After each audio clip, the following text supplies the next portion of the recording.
Hello everyone, this is Underground CV. I'm Fior, and today I'm accompanied by my friend and also Socaster, Journey. Journey, hello. Hello, everybody. Yeah, so today is going to be our first tier list in English. We're going to be discussing all of the teams that are currently in the game. First, we'll be discussing the ones that will not be non-classified, and at the end of the video, we'll just rapidly put the guys into some tier lists, like the Blooded and the rest of the guys that are going away in a couple of months. We'll be assessing the team in the meta, so how strong are they, and we will be taking into account the new data slate that's just been recently released for World Championship.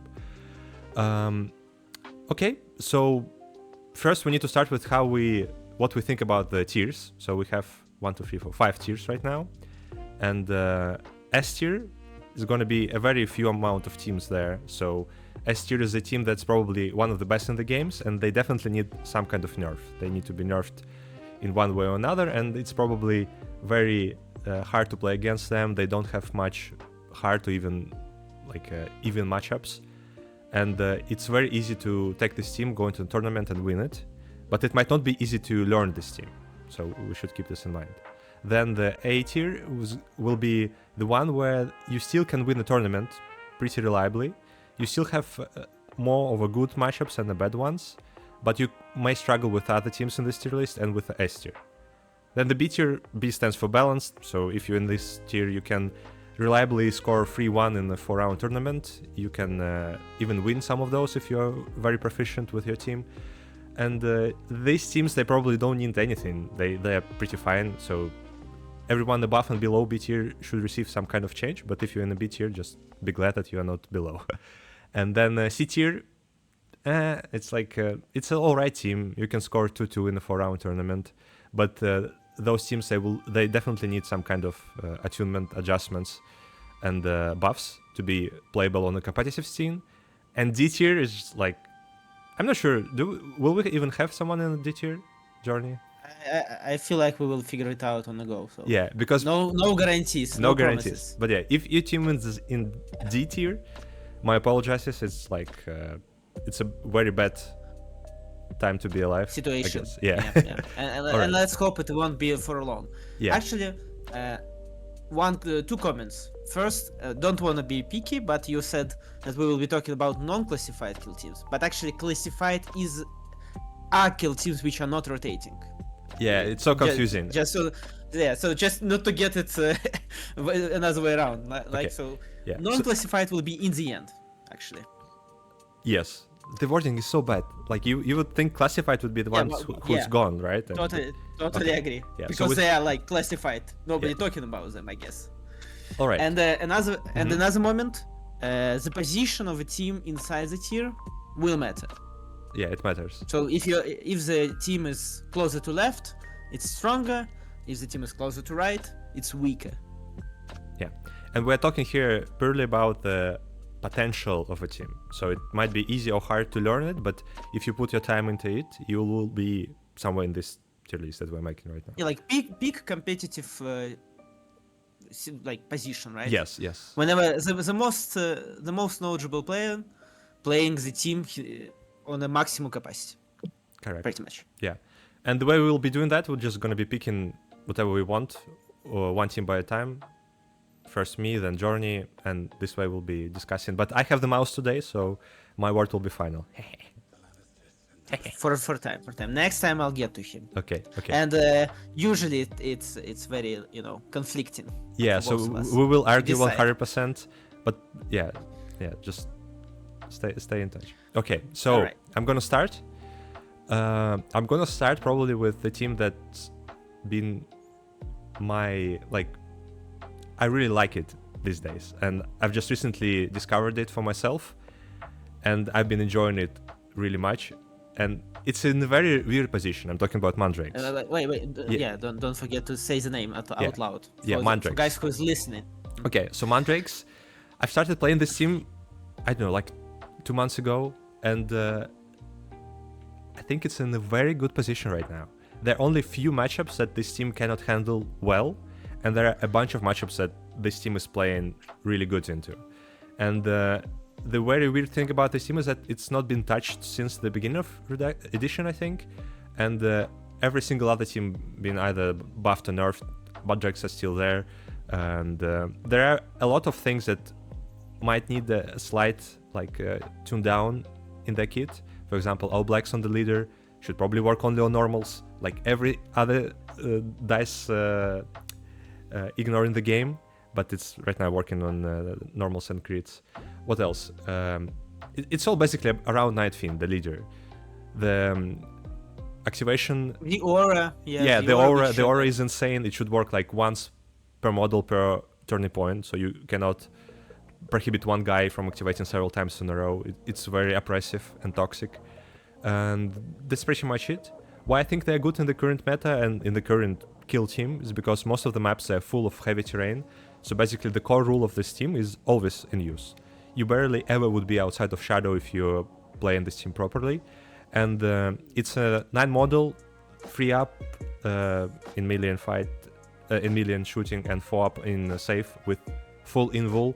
Not even Void Dancers have this these days, so it's basically, is it the only? Ouch! Is it the only team with full white team invul? Except Brood Brothers, but it's conditional there. Here it's basically just always there. Yeah, pretty much, yes. Yeah, it's the only team with full wide invul on every single model. Yeah, when we say invul, we obviously meaning piercing, ignoring piercing. Yes, I'm using or negating piercing somehow. Warhammer 40k wording here. But yeah, what else is good about this team? Insane mobility. So yes, you're limited to 2 APL until or unless you kill someone with your chooser, but even without the 3rd APL, you still have a free dash after the end of each enemy's activations, and that's extremely powerful because it doesn't reduce your charge distance. It actually increases it drastically, and beside that you can ignore terrain on the charge, so mobility is insane, absolutely insane. Not to mention the Shadow Passage itself, so you can just jump around the map. If you fucked up the deployment and you need someone to be on the other side of the map, no worries, just passage the guy there, it's good. And I think one of the strongest benefits of this team is that they have a team-wide reroll with a very easy requirement, which is basically be in the Shadow, and you get reroll both in melee, in shooting, in fighting, and in retaliating. No one else has this amount of rerolls built into the team with a very easy access to. And the specialists are very nice, and obviously, the way they interact with their shooting, so instead of your regular save, you have the reversed one, depending on your APL, it fucks up so many teams, and overall I think they're very strong. We'll see where they will end up in the A list, in the A tier, but they're definitely there. Probably one of the strongest elf teams in the game, I mean Eldari. Have anything to add? Personally? Yeah. Personally. So, given the fact that dataslate just got released, pretty much leaked first and then released, we don't really know the position of top meta, because most of the top meta teams got some kind of change other than Mandrakes. And for me, it's potentially the fact that Mandrakes are S tier actually. You think so? That they are one of the best, because they had only bad matchups to Raveners, pretty much Raveners, Blaze of Cain, and maybe Goremongers, something like pure full melee and tanky guys, pretty much, right? The guys which are doing melee pretty well, and they somehow can negate your melee advantages. Yeah. And these teams actually all got nerfs. All of 3 of these teams got nerfs. So possibly Mandrakes are like the best team actually right now. We are just not sure yet. We're just not sure yet. I mean, they still have bad matchups, right? So that by definition means that you're not the best team in the game. And you forget about Felgors, for example. Felgors is a very hard matchup.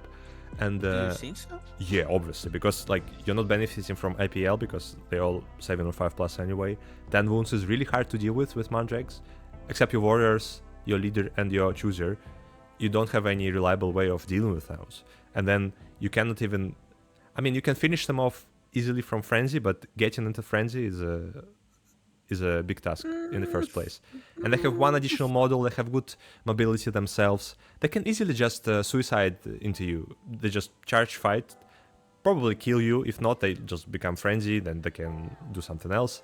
I mean, just too much damage to to go through with Magic. Well, this specific matchup probably isn't very good, but personally I'm not sure because actually it doesn't sound too bad because you have PVs on everybody. Anyway, Yeah. it's possible that the S tier. Currently, I'm not like bold enough to say that they're broken or something, but they will be. I'm very definitely good not with meta, you on for that. sure. I think it's there somewhere in the top 8 here, but we'll get to S tier. We'll figure it out. Yeah, okay. We'll figure it out. Your choice? So my turn now. Yeah. Let's get to the Vespids. Okay. And the teams that I played recently a lot because I got Challenge. how's it? Yeah, basically a challenge. Let's say it was a challenge, okay? Let's say it was conventional, which wasn't. But anyway, I played like 20 games actually, a little more than 20 at this point, and I feel like it's a B tier, pretty good team. The only problem is that they're like very, very, very boring. Let's say. Basically, what you can do in any given moment is to fly and shoot, or to charge and fight, or fly and press button. You don't have any fancy plays because you don't have any third APL sources. Anywhere actually. No shenanigans and no setups, mostly like. Yeah, I see what you're talking about. Yeah, the problem is usually that you can only like move dash and then fly and shoot. And there is a lot of teams which can handle with that actually, because let's say you're flying and shooting to Deathwatch guy, you can't possibly kill him with a regular warrior. Most of your team are just warriors who are shooting on 4+. And the only thing you can do is just to put enough bullets to anybody to kill it first before it kills every single one of you guys. Your guys are pretty tanky actually. You have like a melee negation, you have a ranged shooting negation, and also 9 wounds. 5 up safe is not good, but still 9 wounds. Yeah. 9 wounds is 9 wounds. So I feel like it's a okay stat check team, pretty boring to play with, but can be a good change of pace, I'd say. If you're playing like a lot of complicated teams, and then you want to have some fun, and also keep winning probably, so Vespids are okay. They can definitely win something, somewhere, for sure. The one thing I hate about Vespids from the game design perspective is that the accurate works horribly with retaining crits, and you want to fish crits on these guys because they have devastating. So it's like they give you like a game mechanic to work with, but it's just not working together with what else you have there. But besides that, you have a lot of models. They're quite tanky. They're all right in terms of dealing damage. It's just they're not much beneath the surface there, I would say. Yeah, I'd say that the worst thing I hate is the fact that you need to spend communion points on mission actions. It just bothers me so much that you need to pay one equipment slot, which we only have 4 now, to get a thing that makes you do the thing that everybody does already without spending anything, right? I'm talking about like some kind of stimulant which allows you to press one button without spending communion point. I just hate it so much. It's just so stupid. If I would ever change this team, and I actually think it needs some change because it will be very stale in a short while after you start playing. The only thing I would change is that for the same equipment, you're not only pressing the button without spending communion point, but you're also pressing it for free, which will allow them to move dash and press, or to fly, shoot, press, or I don't know, doing something interesting at least once per turning point, which isn't broken. Definitely, team won't be broken after it. It will be strong and a good team. And another thing I hate is that for communion point, you can only reroll in shooting for some reason. So in melee, whenever you're retaliating, you don't have any rerolls at all, other than CP rerolls, pretty much. Because you're ceaseless on melee working only when you fight, and you can spend communion points to reroll anything in melee, actually. Neither retaliating nor fighting. So it's very strange for me. You're pretty much like a big bag which your opponent can hit with fists until it breaks up. No, I don't like it very much. But the team is okay, I guess. Yeah, solid B tier. Keeping them there. Alright, my next choice is gonna be... let's talk about teams that just got insanely nerfed. Sanctifiers. I think these guys, they definitely somewhere in B tier right now. The nerf was really hard. I think a bit too much, to be honest. The damage reduction got nerfed, visibility is there, and right now it's just, I don't think it's a very, very competitive team. So I think Honestly, yeah. Honestly, maybe C actually. No. It's still. The worst nerf they got is the fact that your preachers only got sermon if they control objective. So basically, now you have an ultimate play when anybody, even with a bolter, can just come up to the point and shoot this guy, just shoot it dead, pretty much. And just compare this team now with like Aquilons, right? Aquilons, 11 guys, 10 of them 8 wounds and 4+, one guy 10, like one 9 wounds actually, but you got the idea, right? So the base body is better than these guys. Yeah. And they're shooting better, actually, on the 3+, on a whole scale board and with bolters. And these guys, only 10 of them, probably 4 of them are just like 7 wounds, 5 up safe guys, even without sermon now.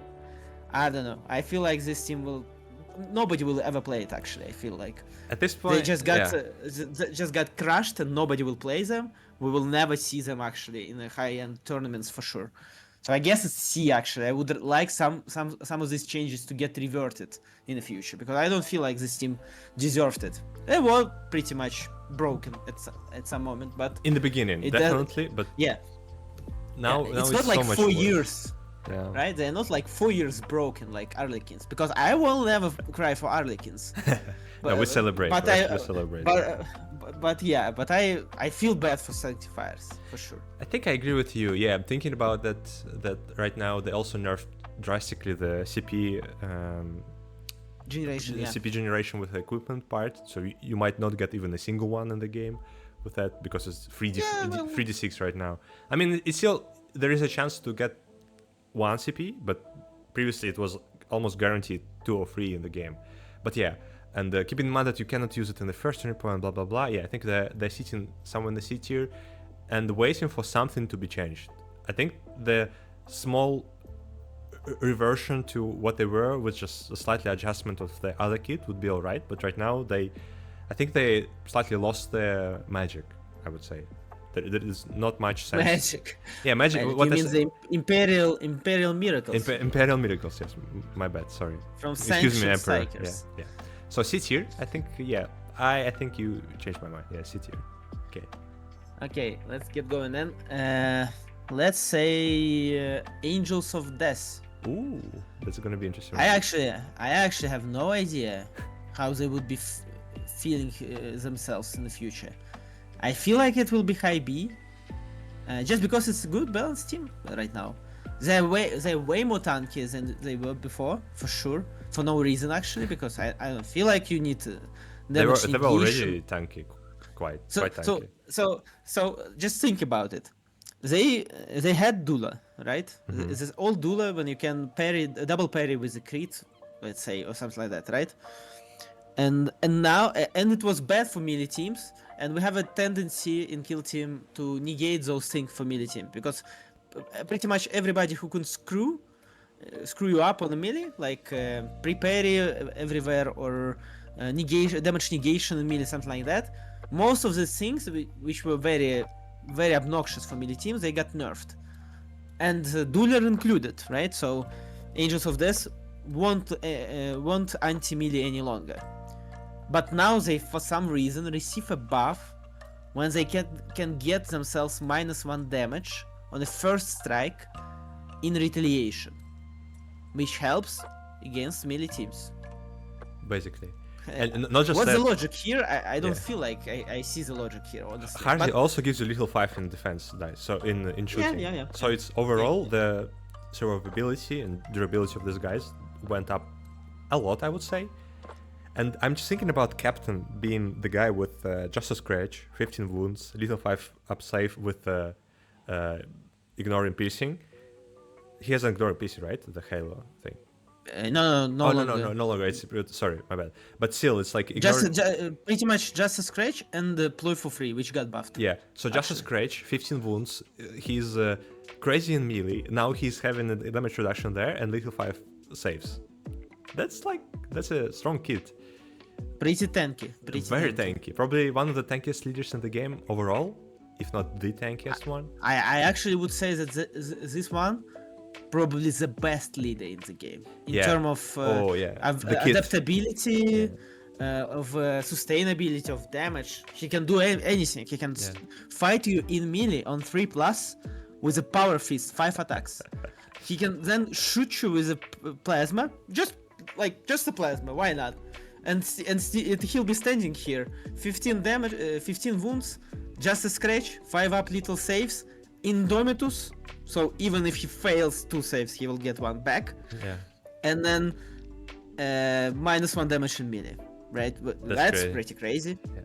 But so my idea, what also crazy is that they got all the surgeons nerfed for some reason, right? Except the captain. Nobody ever actually played them. And then they buff the captain. So my idea is actually that they want to buff the starter you're getting, right?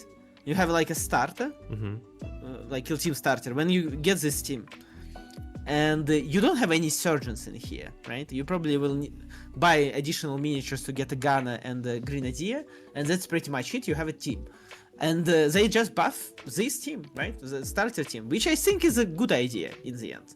I don't have any problem with the fact that you only ever take a captain. You were already doing it, and it's the best looking model as well. So I feel like it's okay. But out of context, it looks very weird, right? Why would you ever buff the guy who is already the best guy? I agree. I think the only thing you will have him the very best. I think the only thing that keeps them in B tier is that they will have some problems with the teams in the A and S tier later. I feel like it's just a good team. You know, it's not like you don't need to change anything anymore. I feel like. I agree, and that's why I'm thinking about A tier, and most of the teams there will have an upper hand against Angels of Death, I think. So.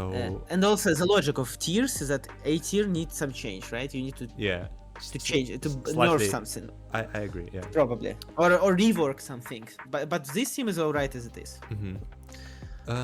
Another hot take from me.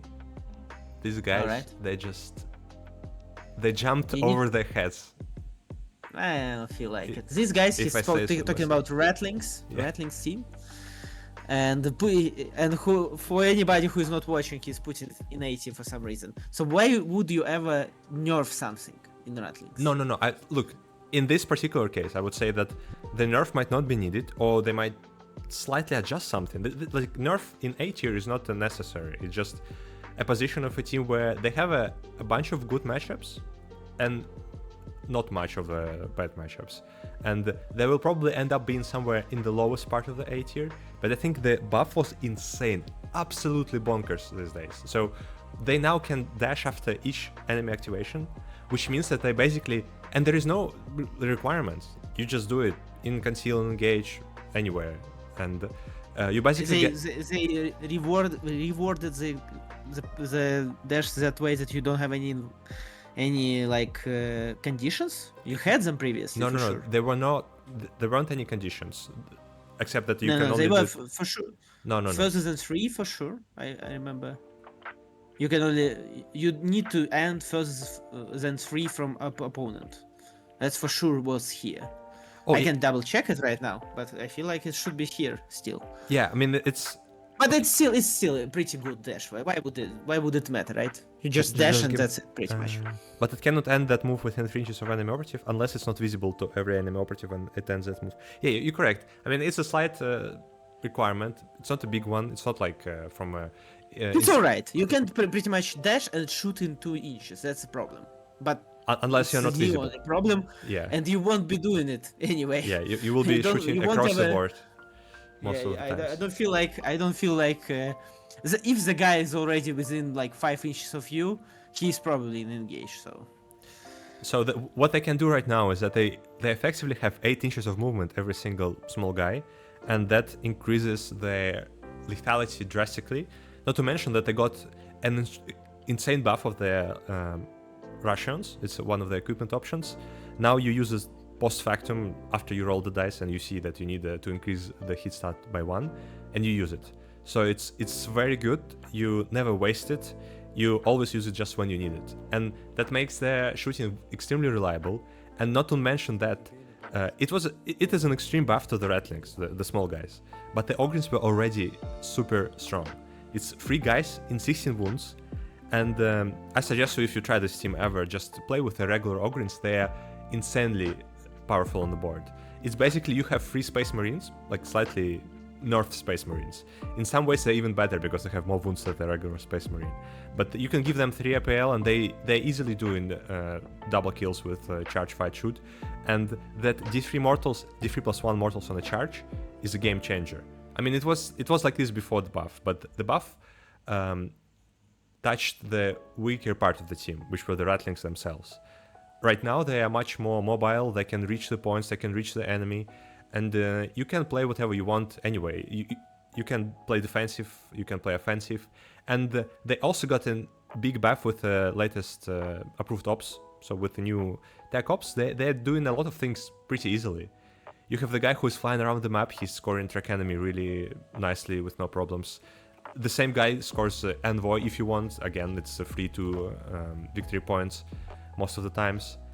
And this all combined makes the team both reliable, both in melee and shooting, and also 11 activations, which is pretty strong. And you have a very solid front line and a very solid back line. In many of the Horde teams, the problem is that it's all intermixed in some way. So your enemy can push past your front line into your back line. Here it's almost impossible. You always know the threat ranges, you can always dash there forward or back. And I think this team has a big potential. And I'm watching them closely. I think if a really proficient guy would jump on these guys and try them on a competitive basis, they will be having a little amount of bad matchups, if any. For example, they play quite alright in Mandrakes, actually very good into them. And I'm thinking, yeah, they do actually, because Ogrins, they're doing double kills. They're really hard to deal with. You're not benefiting from your Soul Blight because they sit in on 5+ anyway. And the Mortals on the charge with 4 free weapon. And they also have a very nice shooting. So they 4 attacks on 3+, 4/5 punishing, with a bunch of free rolls that they get from ammo caches or the being near the points. That's very reliable shootings. So yeah, they're playing. I just don't feel like you will ever charge a Mandrake. That's the problem. Why? Because Mandrake, he's way further than you are. He has a huge, a larger threat range, right? He can dash and then charge you. And yeah, but you can only like charge him 8 inches. Exactly, but you're right on that. But you have more activations than Mandrakes. So at some point, Mandrakes will have to either come close to the Ogrins to shoot them, or, I mean, charging them is not a good idea because you're not killing them with anyone, even with the chooser or with the leader. And so at some point, the guy will come forth, right? They will be on the center line, and you have 3 Ogrins, and each single one of those guys are very, very strong. So yeah. Well, I have a personal problem with Ratlings. I just don't feel like that's a good design. Sometimes the buff is definitely good. I'm not sure it's like A level team, but it's alright team now for sure. I would put it like top B, personally. But you have a mouse. I mean, a cursor, right? You are the guy who can put somebody somewhere. But personally, I can't imagine a team which I am playing, and I am afraid of Ratlings. You just haven't met a proper one. Well, maybe. But let's see. The team is alright. It's definitely a good buff. Personally, I would prefer some way of spending 1 APL for them, because they all have 2 APLs. But whenever you're shooting, you're pretty much stuck on a place because you have a heavy gun. You can dash, you can't do anything, and they don't have any rules which allows them to spend this APL efficiently. So I don't know, and not particularly liking them. But I have the team printed. Why won't I try them sometimes? They're pretty cute, like 8 little dudes, 3 big dudes. No questions here. Pretty good, pretty cute team. Okay. Up to you. Okay, let's put Hearthkin Salvagers into C. Salvagers into C? Yeah, I don't feel like the changes get them somewhere. I think they're B tier at least, no? I'm not sure, because they don't do anything good, right? They just move, shoot on 4+, and that's pretty much it. I actually forgot that they got nerf and couldn't use accurate with grudge tokens. But they could now. And they just reverted it. They could now, yeah. They just reverted it, but I actually forgot they couldn't do it. So that team actually wasn't playable at this point, I feel like. But now it's a playable team. The problem is that you have only limited threat ranges, 10 guys. Shooting on 4+, I'm not liking it. I don't feel like the team can do a lot. Let's be honest. The best change they got is that Kinlin can now give APL anywhere, right? For anyone. You don't need to see anybody, don't have any range limitations, and that allows you to set up some good plays for sure. That's good. That's interesting. But I don't feel like this team will be winning anything anytime soon. So I'd put it in C. But there is an argument for low B. Okay, maybe. Yeah, I was just about to say. Definitely better than Sanctifiers, I'd say for sure. Yeah, that would be my point. And again, they're shooting on 4+, but they're shooting on 3+ when they are within 6 inches with a ploy. So yeah, with a 5 move, small little dudes. But you have now you have for sure you have 3 APL guy, and the guy who can do shooting for free, right? Because you have a ploy. Yeah. So you have a lot. You probably have like 2 good threats on the second turning point. One of those could be a guy with a jetpack, right? So you're moving like 8 inches, fighting, shooting, something like that. Pretty sounds okay. All right. Yeah, maybe I think I'm changing my mind a little. In that's just all right. I just don't feel like I will ever play them, and I don't think I will ever meet anybody playing them, to be honest. Especially because another gnome, right, dwarf team is just better in my view. That's true. But just small and interesting. Yeah, we shouldn't talk just about our local meta because it's still very, very confined to our place, and in other areas of the world there might be good players on this team. So we should just think about the team in the vacuum, like hypothetically. Would you be scared of a guy with 200 games on this team? And I would say if someone that's against me is playing 200 games as these guys, I wouldn't be relaxed. I would actually be quite stressed because it's still it's hard to kill them in the shootings because obviously 3+ safe, and they put up a punch in melee as well because of the knives. So it can go sideways if you're not precise, even if you're playing someone with A and S tier. So I'd say they deserve the place in B tier at least. Maybe I'm okay with that. Okay. Actually, broad defense buff is a good one. Yeah. That you basically get Indomitus with a 3-up safe, which is good, pretty tanky in shooting, as they supposed to be actually, but they won't ever. Okay, next let's saturate C tier. I feel like we need to fasten up a little. Yeah, sure. And these guys are in rotation actually. What are you doing? Are they? Oh, right. They are, yes. With Star Striders, my bad. To go faster, let's see who I want to talk about. The guys who got they don't deserve it. Yeah, they don't deserve a nerf, and they were definitely a good A tier. Don't forget to say name out loud, Nick. Nemesis Claw. I put them in B tier. I think they the nerf was completely unnecessary.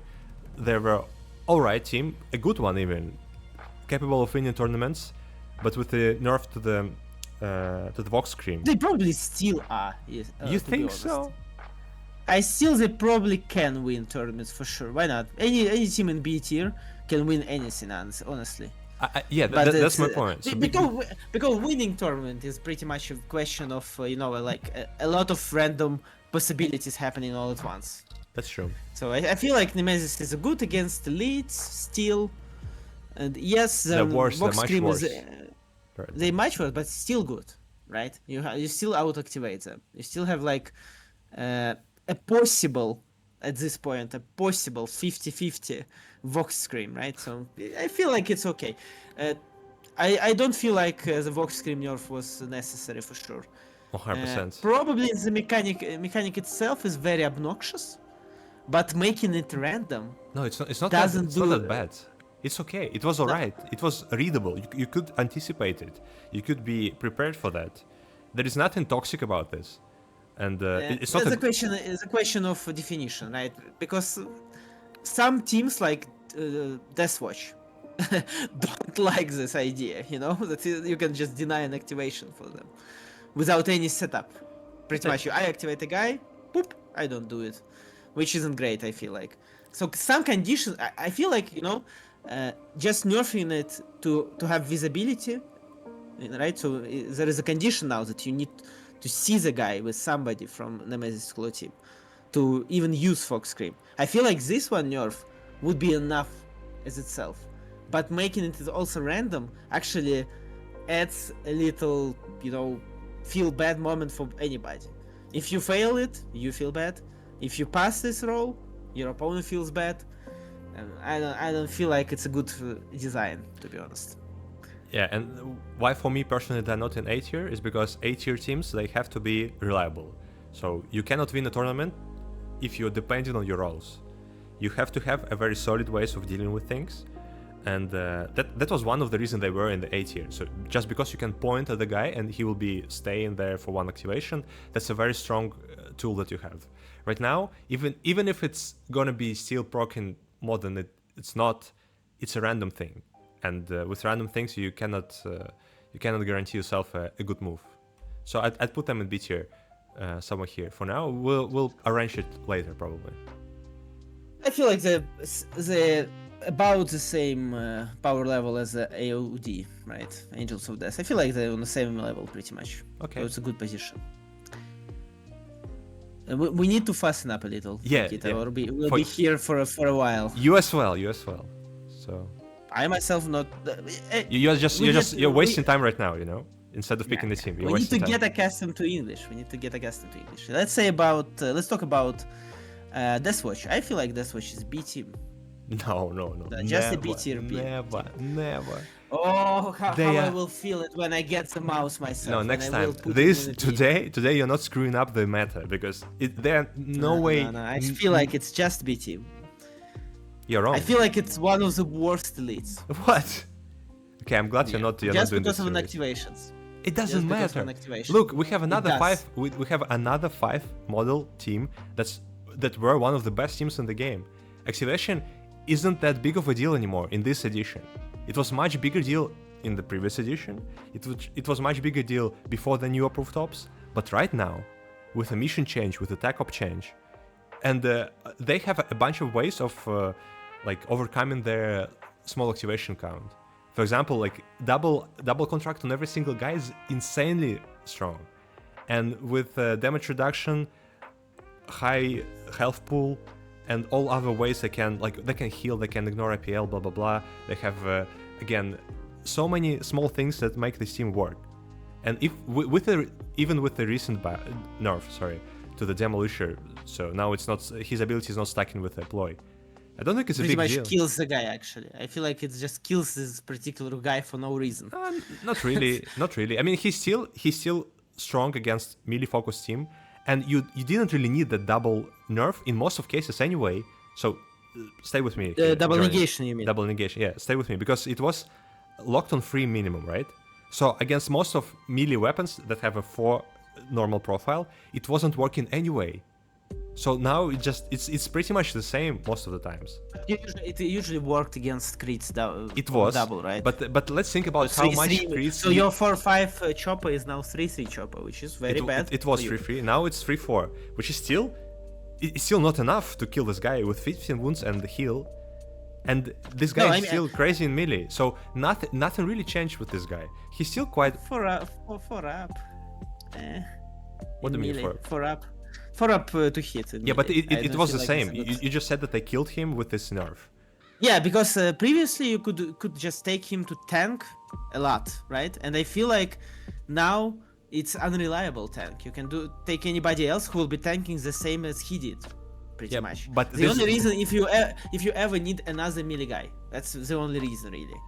yeah, in some And you matchups, probably will be still taking him sometimes because you would sometimes need another melee guy for sure because you don't have any other than head taker, which is no, you actually way you actually have squishy. a bunch of melee guys. Your leader, your blade master, head taker is good one. Which you're taking already every time. But Oh, I you mean, mean an the additional only one? Yeah, okay, I see. yeah. So you don't have a choice. If you need like 4 melee guys, you will be still taking him, right?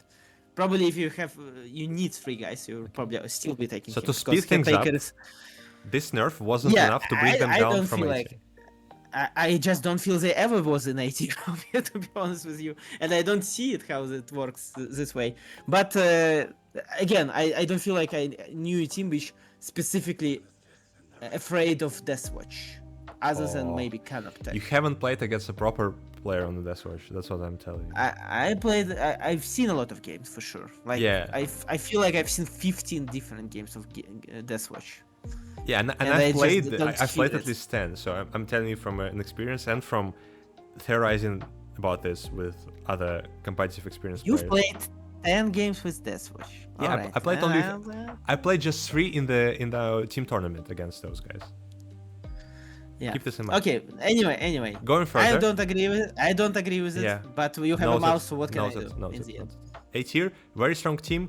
Probably they will be struggling against every team to the left and up from them, and they will be playing good to every team to the right and bottom of them. So that's going I to be don't feel like they will ever play good against Nemesis Claw, even with the Vox change. But go ahead. just an example. Go ahead. Navy Breachers. We want to put them B tier. Yeah, I feel like B tier. They for some reason now they're just like Sanctifiers but better. Less damage probably overall, but actually not sure. I feel like it's the same amount of damage in the end. A little less reliable maybe, but they have such an interesting place. Like the skull is insanely good and it can do crazy things. And unlike Sanctifiers, Sanctifiers is a very boring team these days. Breachers are actually very interesting. You can set up an insane place for second turning point. Yeah, you definitely have place for sure, which you no longer have with Sanctifiers. Just breach and clear by itself is a good mechanic to have like good place, right? Mm-hmm. So it's a feel good team for sure. I would maybe play sometime because I have a team painted even maybe locally. It's an interesting thing to play with. Okay, they're here. Somewhere over here. Yeah. Somewhere over here, I feel. Next. Move on. Let's go further. I'd say Colt is still C. I think it's I'd say just B, just good team. Yeah, I mean, good activation count. It's an alright team, but I think they lost their face from design perspective. And did they? They still like mutate? No, really I agree. But is it from speaking with people who are playing actually Colt? It's really boring to play this team right now, and it's a big part. Again, that's what I was told. And if you have another opinion, again, you're free to speak up. Well, I feel myself that I would actually try to play this team because it looks fun. But maybe because you don't have any options, right? Your game plan doesn't change pretty much. You always do the same thing all the time. Yeah, your melee 4 team that's like popping out on third turning point and fourth. Yeah. And actually, second turning point, you can have two. No, can you? Yeah, you actually can have 2 torments on the second turning point, which you normally don't do because this means you won't have 3 or like 2 on a third turning point. So it's like there is a good like accounting you need to do with your mutations. Okay. I feel like team is alright. Being boring doesn't mean you're bad, right? That's true. That's why they didn't beat you, most likely. So I think it's just okay team. Why not? Just try it out. Definitely losing on a implant isn't great for them. 100%. but they still have good options like route. They have all the infiltration thing, track enemy. Actually, I feel like you can play for sure. It's alright. I feel like it's alright. Okay. What's your next choice? I'm thinking about tracking somebody with Torment. It actually sounds No. like a good story, let's say. Next choice, Goremongers. I feel like Goremongers are pretty bad right now, to be honest with you. I Right. think it's like lower B tier because you have. Are they weaker than flies? I feel like it's pretty much on the same level. The problem of Goremongers is that you only melee, right? You do really have melee, and that's pretty much it, and cracks probably. And there is like a specific problem you can encounter in melee, which means which happens when you don't find anything to hit with, right? If you can't kill anybody on dice, you just fail immediately. This team heavily balanced, really, 4 attacks pretty much on everybody, and they negate the fact that they can screw up on dice basically because they have double fight for free. But usually if something goes sour, you just waste a model for no reason, right? For example, you charge a Deathwatch guy and you can't really kill him in any reliable way, and especially if it's like a melee anti-melee guy. And what can you do? You just hit him hard and then you die. Pretty much what this team does. I feel like it's a very interesting team to play them. However, you always can do good interesting plays with free APL. You have double fight. I feel like the team is itself on a good position, but personally, I don't feel like they should have get that severe to rending nerf which they got.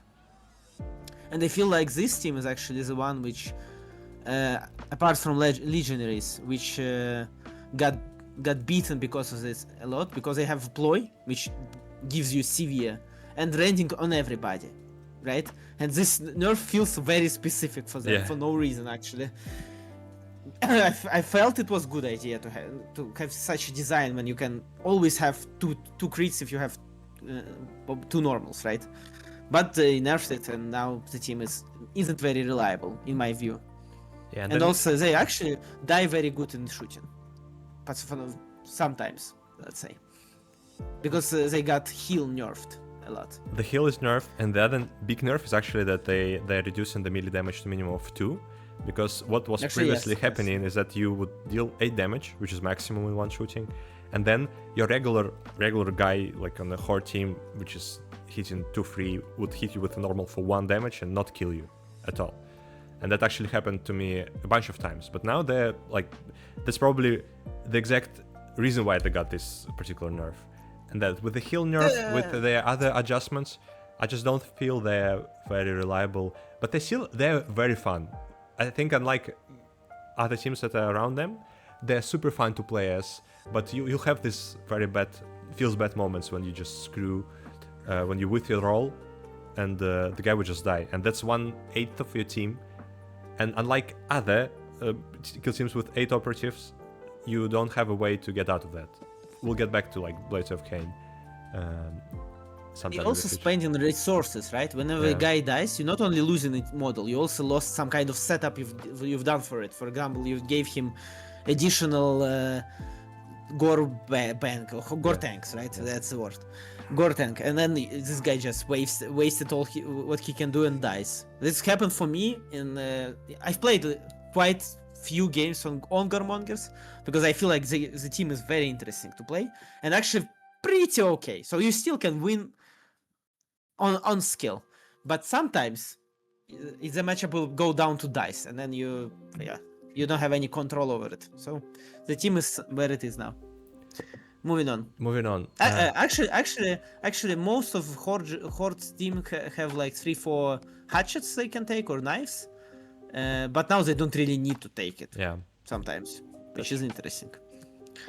But Rattlings still have 1-2 melee, so they wouldn't be able to kill. Okay. Even with crit, you couldn't kill Goremonger. Keeping this in mind. Poor little dude. How the mighty have fallen, my friend. How the mighty have fallen. You think that Hyrotech goes to C? Yes, it's almost dead, I would say. Is it? Look, yes. I mean, a few reasons. First of all, the matchup into Canoptech was nerfed drastically because of the change to the crawler, how Banish works right now. So you're not even leaving the reanimation token when someone kills you with it. That's crazy. And but that's not the main reason, obviously. But it's logical, right? You got banished to another realm. It makes sense. Yeah, but You will die here. you can there, and you can't return. But let's say a small piece of you drops, like you and Ekron, and a small piece of you drops on the ground. You can still reanimate from that, right? You should be able to, yes. Yeah, but so- usually reanimation, it's all actually a teleportation, right? They usually like teleport Away, back yeah. to Tomb, Yeah. and then they teleport back, and that's how reanimation happens. Most So of maybe the time. Banish would teleport him to the tomb, and then it's just automatically reanimated. So it's how it should work. Okay, get him back to the team. Maybe. So the nerf that they got Narratively. is super strong, and it's even stronger than it seems on the surface, because right now that the -1 dice that the Chronomancer could get on anyone is nerfed very strongly because it's not working in melee right now, and that what was it for most of the times actually, to get someone on the front line to tank that heavy hitters. Now it's just not working. What else? Now you cannot teleport a guy into melee and shoot from his eyes, not just because you need a visibility to the other guy, but because your guy being in the melee would prevent him from doing the shooting attack. And now the shooting requirements are checked from the model that you're teleporting. So you cannot teleport a guy in conceal, for example. In engage, You couldn't previously. Oh, yeah, you because, couldn't. But now you cannot just Magnified requires engage. you cannot just put the guy into someone else's control range and shoot from his eyes like you could before. And I think that Could you teleport to control range? yes. You could teleport from and to. You can From And for to- sure. I'm not sure about into, but maybe. and that was crazy. And I think they lost most of the plays on the board. What they could do, they still put up a punch because they like and one other thing is obviously the kill op change. So now they consider to be a 5 operative kill team, which is insane. That's so easy to get you 3 or 4 or even 5 on a kill op, because every single guy is not unlucky. I can't just teleport a guy, kill you, and not getting anything in return. How unlucky for me. Oh, Exactly. poor little Necrons. I hate them so much. So I think unless they receive a buff, so why I want to put them in C tier, I think they need a buff to the other cryptex. So you should forget about Chronomancer for some time. GV, please, GW. Just think about Psychomancer and the third one. Who's it? Who's the third one? Psychomancer, Technomancer. Technomancer, yeah. And Think about those Chronomancer. guys, slightly buff or just those guys in their kit, and this team might be in the B tier, or maybe even like top B tier somewhere, maybe even closer to A tier. But right now, I don't think this team is really viable, and I think whenever you would pick them on the tournament, you will struggle a lot against most of the teams. I honestly not sure. I feel like it's okay for them. Now you need to play differently, right? The team need to be discovered from the ground up pretty much, because nowadays you can't like be reckless, teleport everybody, shoot everybody. You can't expect to teleport a guy, kill a guy, then die, get up, kill everybody else. You need to be more reserved. So I feel like the team got pretty much style change, right? Now it's a pretty defensive, pretty how is it said in English? I don't know how to say it in English. It's like you need to be very reserved with the team, right? You need to stay back, teleport when only it's necessary, strike fast, get back, not to give too much to your opponent. I'm not sure that they needed to be a 5 kill op team, right? Because now you receive a kill op when you die first time, actually. So I'm not sure both of these things needed together. So probably they will revert. Martyrs reverse is not to 8. working with a ploy. So I mean, just the magnitude of the Actually, nerfs. Martyrs also nerfs. Yeah. The magnitude of the nerfs puts it like it strikes exactly the points where this team was strong, and that's a good nerf overall. But I think it's just too much combined. They could have All at just once. All at once too much, I feel they like. could have just made the kill op change, and that itself would have probably solved most of the problems with this kill team. That was okay. Honestly, let me I finish. feel like magnify, and kill up. Yeah, magnify and kill op. Okay, that would be okay. They will be bottom A tier, maybe somewhere in B tier, but right now with everything combined, they need some adjustments. Probably you're right. I don't feel like they need any adjustments. Just stay here for like a year and play a canop tech. I hate Necrons so much, and I hate they have two pretty powerful teams. Just Hierotic is dead. Just keep it here. It's fine by me, honestly. But yeah, maybe C, maybe B. I'd say it's lower B, but could get an argument to any side, I guess. Moving on. Croots. Farstalker King Band. Just a B team. I feel it's a okay team overall. You can definitely win, and also you can play well. They're pretty stat checky because you have a lot of bodies. 8 wounds, 5 up save, but you have like double cover. But not much damage at the same time. Actually, I wouldn't say that honestly, because a lot of little 5 things that shoot you. You can take cracks. You have pretty okay gunners actually, sniper. A lot of damage. It's not like easy to deliver for sure, sometimes, but not like meta move dash shoot, right? But it's still there. Damage is still there. I feel like it's one of the best hordes overall. My problem with the team is that it's not very thematic. You can't like eat a guy and get his powers, which is unlucky. I feel like it's necessary for Kroot to have, but we don't have it. Also implant change. They don't have an implant, but they still have retrieval, which they can do, and give their doggies a gift to carry around, right? Maybe like plant device or track enemy actually is a good one, but all the infiltration tech ops are good on them actually. Even the steel intelligence is pretty good, I feel like. So it's a alright team. Maybe even A actually. Now I'm thinking about it, but just put it here and go. Yeah, no, I don't agree with A tier 100%. They're alright for B tier, but not to be there on the top with the proper hitters. Next we're gonna be talking about scouts. They got very weird change, right? Yeah, so it's like I feel it's B. No, but it's actually a nerf. Overall. You realize that? It's a nerf. It's a rework, I'd say. The team really got a rework because now it's a team about jumping back to concealment. You know, like Phobos once did. It's a little scouty team, I'd say. Like not scouty, like sneaky infiltration team, really. Not in like Takop infiltration, but they do actually have Takop. You got my idea, right? The team is changed a little. It's pretty much a nerf from what we heard from good players, but is it really? We just need to figure it out, I feel like. So I'd say it's lower B, and just try it out. The team looks very fun to play, for sure. Yeah, I mean, they have a few shenanigans, but they just made the best move that they had, costing an additional CP, basically. So, but it's better. It's slightly better, I agree with that, but still, I think it's not what they needed. They needed some other way. They needed like maybe additional scouting option and something like that. But I just don't feel that they have a good kit to fight with A tier. And I mean, all right, they're not C tier. No, double shoot on 2+ ceaseless piercing 1. I feel it's alright. Yeah, okay, but team. It's hard to pull it off. In most Is it really? Yeah, it is. Anyway. I feel like it's a good team. Just play it and figure it out. You'll tell us in the comments. Maybe we are not right.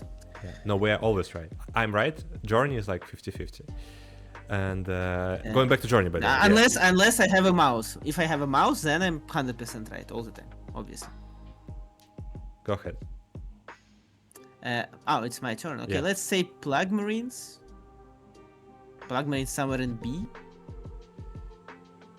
maybe a worst Space Marine team, but it's a popular opinion, which I don't necessarily agree with. I feel like the team itself is okay, just okay. They got Ploy's buff and no other changes recently. So in current position, it's a tanky, okay damage team. I see no problem with that. Which buff they got? Maybe no buffs actually. Buff for Tacopsis. I meant buff for Tacopsis. With new Tacopsis, they're even better than they were before for sure, because you can actually play any security Tacop with them, and probably none of the Seek and Destroy one, because I don't feel like you will get in crowd, right? Maybe Dominate actually. Dominate is a good one probably. I feel like the team is okay. Just B tier and play it out, figure it out. All right. What do you feel? What do you think about Plug Marines?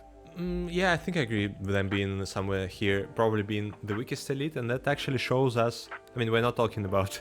There is other elite team that's probably gonna be lower. No. We're not talking about that right now. Oh my god! Oh my god! I have a flashback now. Okay, so I think they're definitely there, and just think about that. In this edition, the weakest elite team is in B tier. That says something about how the game changed over the years. You're surprised.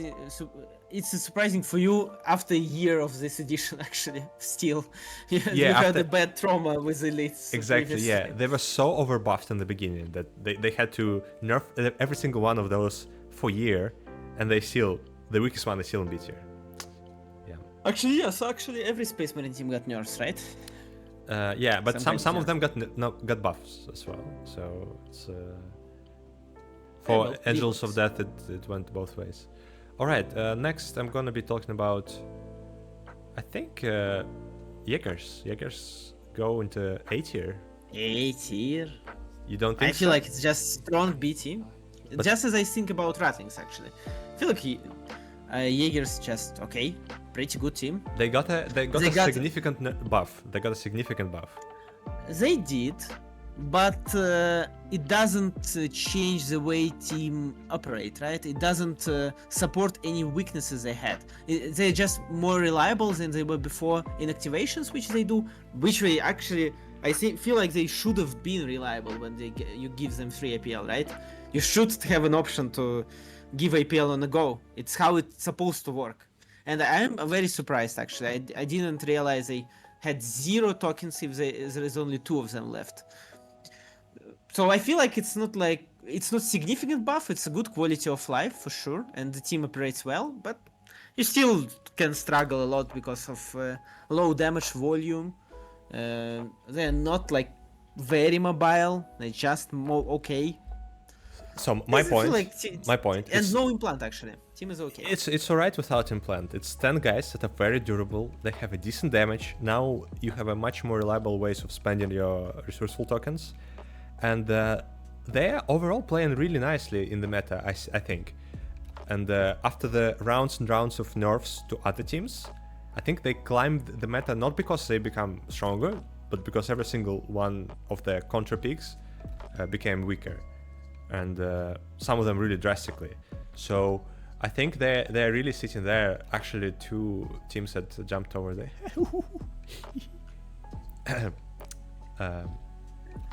Maybe. I personally, for me, Rattlings and Jaegers are B tier, but it's your turn to decide. So do what you want. But I don't necessarily agree. Yeah, respectfully disagree. Agree to disagree. Yeah, agree to disagree. Yeah. Moving on. Yep. My turn, right? Mm-hmm. Felgors, just an A team. Definitely an A. If Rattlings are an A, Felgors are definitely an A. Just a good team. The nerfs they got recently aren't really any measurable significance. Pretty much the only thing you can't do is to throw stuns when you are in frenzy. Stuns, like smokes, yeah. Any unique action you cannot do when you're frenzy anymore. Yeah, but it is pretty much stuns, smokes, and what else? Can't give +1 APL when you're in frenzy from your comms? Okay. I don't feel like you've done it a lot, to be honest. But it's still, Usually- it's small things. Usually you fight. Yeah, usually you fight. That's true. But And definitely stronger than Jaegers, to be honest. no, I think it's an alright matchup for Jaegers. You're not. It's not a question of matchup. You usually are stronger than them. What I'm saying. In most of the scenarios, you're just like 20 model team with reliable and good melee. I think. No. Yeah, but you're really bad at shooting, and that's the case. So let's say a Jaeger comes to you and just frenzies you with a 4-4 shotgun, which is highly likely. And after that, you cannot kill him because of the damage reduction, and he will kill you because of lethal 5+ and his melee weapon. So what actually Jaegers can do is frenzy one guy, then do so they can double activate, frenzy one guy, second guy would charge, kill, and shoot to other guy, and that's actually a very strong play. And when you charge a Jaeger, when you both have full HP, there is a very little chance for you to kill him actually because of damage reduction. So even though both teams had 10 models, just overall... You're very specific about this matchup, but I'm saying overall, in most matchups, Felgors just feels fine to play with. Yeah, but I don't think in this particular meta, they don't feel strong against most of the teams. They were really oppressive before. Right now, they're alright. I just hate Felgors from the bottom of my heart, and I always feel oppressed when I meet somebody good playing them. So I don't know. I think it's mostly because they counter your team. Like Journey's playing Aquilons most of the times right now. But I also play Blades of Cain, and Blades of Cain just don't give anything actually about the Felgors. Exactly. Yeah. You just take 8 bunches and you feel alright. Yeah, you're like they're not doing anything, and it's like a super easy matchup. But it's specific anti-counter, right? It's just specific counter to have. Anyway, just put it here. Yeah. For me, just imagine that Jaegers and Ratlings are not there, and the 18 is fine for me. It's good that you're not having the mouse. Rekka Crew goes into B tier, I think, even though they received a buff. I mean, it's arguably a buff. And the nerf. And actually a nerf. Yeah, and the nerf might be stronger than... No, I mean, I think it's on pair. So we put them here in the top B tier in the previous tier list, and I think they still belong here. So what changed? Now they are less susceptible to stuns, but they lost an additional wound from the ploy. Sorry, from the... What was it, ploy equipment? I mean, the it was equipment which gave them -1 movement, +1 wound. Nowadays it gives them +1 save, so 3 up save pretty much. And they didn't have much problems with save before anyway, because they were 4 up with a reroll. And they really needed that 1 additional wound to be able to survive from a most regular weapon in the game, which is 4 damage. And one wound is always better in any case actually, and it also helps in melee. And now losing this wound actually makes them less powerful into melee teams, which they arguably were very, very like toxic to play against. For example, Felgors versus Rekka always was a bad matchup for Felgors, I feel like, and for Goremongers, because you just can't deal with 12 wounds, 5-6 hammers in melee, and always a reroll actually as well, and 13 wounds. Nowadays 12 wounds way better. You can possibly kill somebody with like Mangler, right, when he double fights. Previously it was very unlikely to happen. I feel like. Yeah. So the team is still just good. All the criers are playing Rekka Crew for some reason and always crying on dices, but I don't feel like they're bad on dice. Very reliable damage for me. Yep. So my turn then. Yep. Let's say Kasserkin. Do you feel like Kasserkin can be in B tier? Definitely. I think they are in B tier. Do you really think so? Because it's hard for me to tell right now. Look, they definitely got a very significant change to ploy when they can now shoot, for example, before activating, when they lose initiative pretty much. So you can give your initiative to your opponent, receive +1 CP, and use it to shoot him before he does anything, which is pretty funny to feel, to see, let's say, and very, very unpleasant to meet. But they're still just 10 guys. Don't know. I think Maybe they are it's B somewhere tier. between C and B. I feel like somewhere Look, maybe I think between we C can and B. cautiously put them in bottom of B tier and just observe how they would end up in like following months, because we will have a really competitive player playing them very soon. So we'll see a They'll lot have of a lot of data. yeah, we'll have a lot to of data analyze, about that. to share. But yeah, they're in a very interesting position. I think they need just something slightly more to actually jump to the top of B tier or maybe even bottom of A tier, because I now can see how they work. That's such a refreshing view on them, because they've been in the bottom of the every single tier list since the start of the edition, and now Since the release, you mean, right? yeah, Not yeah. the start of Sorry. edition. This is a team which never got anything good going for them, actually. And now which is very I can smell fresh very air. sad. I can feel them somehow, you know, and maybe. That's why I think B tier, it's like cautiously there. They can now do really crazy stuff, and I like it. Actually, I just remember they got the ploy which allows them full reroll. Yeah. Just not to. So the requirement is only not to have the guy in cover, pretty much. So you have a reliable place now. You can move, dash, Melta, and shoot somebody in the face with a full reroll. Aquilons operate like that from the beginning, and it is a good team. So I feel like maybe Kasarkin AB.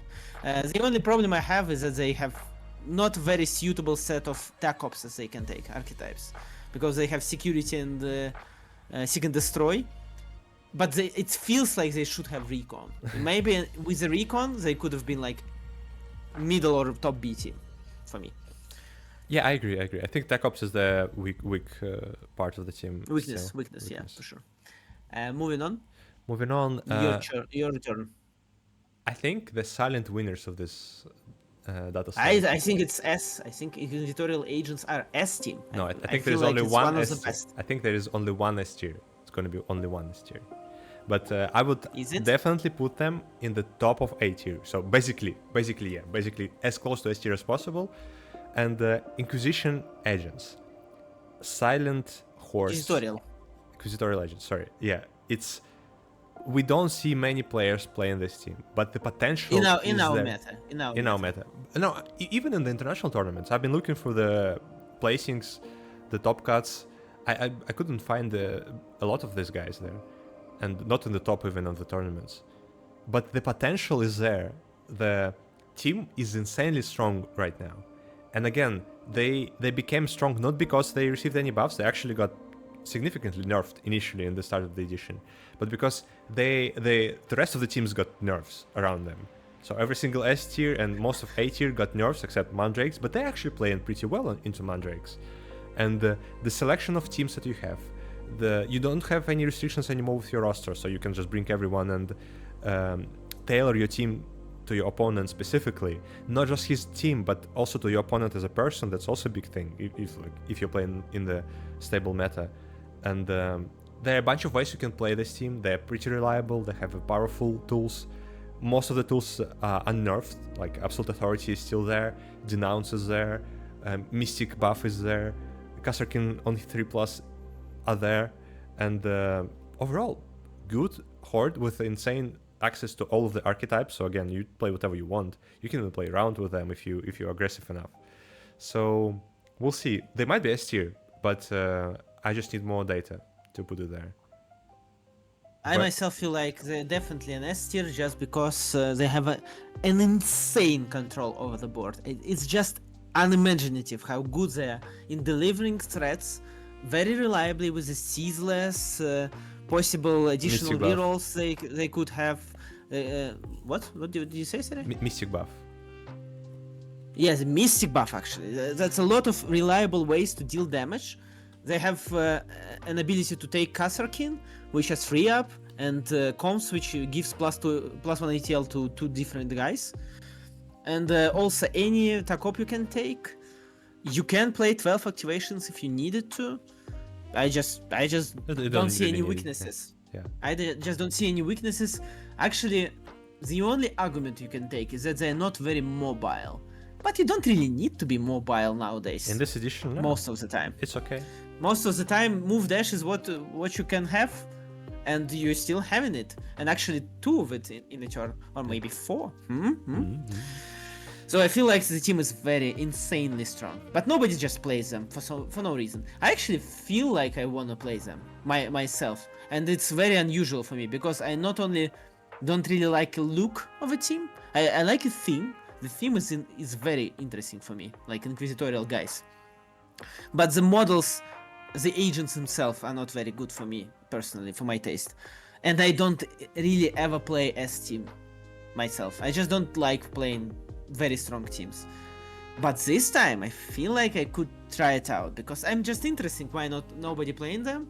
Wanna, research a little. Maybe the team isn't really good and we all are just fools. Or not very smart not to play them. Yeah. No, I think they're very powerful. Yeah. So I'm afraid of a proper competitive player on the Inquisitorial Legends. So it's there right now. Yeah, so it's my turn, is it? Yeah. Battleclade. I feel like B for Battleclade. Just alright team. They do only have one working tactic, which I myself observed a lot of times. So basically you create a gun platform when you have a guy who allows you to ignore obscure and gives you sick light, and a medic behind him which supports 2 gun servitors, right? And this like blob of four people just standing in the middle of the board somewhere, maybe on a vantage, maybe in heavy cover, and just shoots anything that stick its head out. And 6 other dudes just wander around and pressing buttons. That's pretty much what they do. I feel like no, there is also another player that can do. They can be super aggressive, try to oversaturate the board, and they have insane reach in the first turning point. Probably the biggest reach in the game right now because of the only reach actually nowadays. Yeah, because they have a pre-game dash, another dash from the overseer, and then they can do move dash, and then they can neurospherically contract. Neural contract, yeah. So the question is, which tactics are better? And I don't feel like we have an answer for it. We still need a lot of more competitive players to play them with, but nobody just seems to like it. I don't know. Nobody seems to like this team for no reason.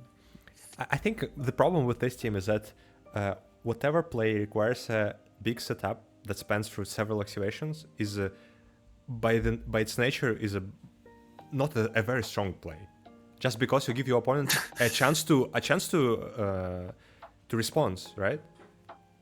So if you can, yeah. And if you think about it, yeah, most of competitive opponents, they will have an answer to you just pulling a rocket forward and trying to counteract him next turning point, next activation. I mean. So, yeah, the best you can do is actually like move dash shoot in the end from these guys. If you think about it, really, you basically move dash, neural contract, which is probably a shoot, right? Yeah.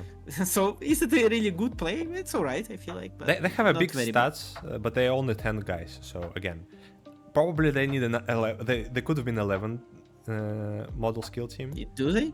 They will never be because not enough bodies in the box. Yeah, I mean from a concept design perspective. So yeah, maybe yeah, man. And with 11 guys, it would have been 8100%. But now they just lack something, slightly more attunement. Maybe they will receive a slight buff even. I wouldn't mind that.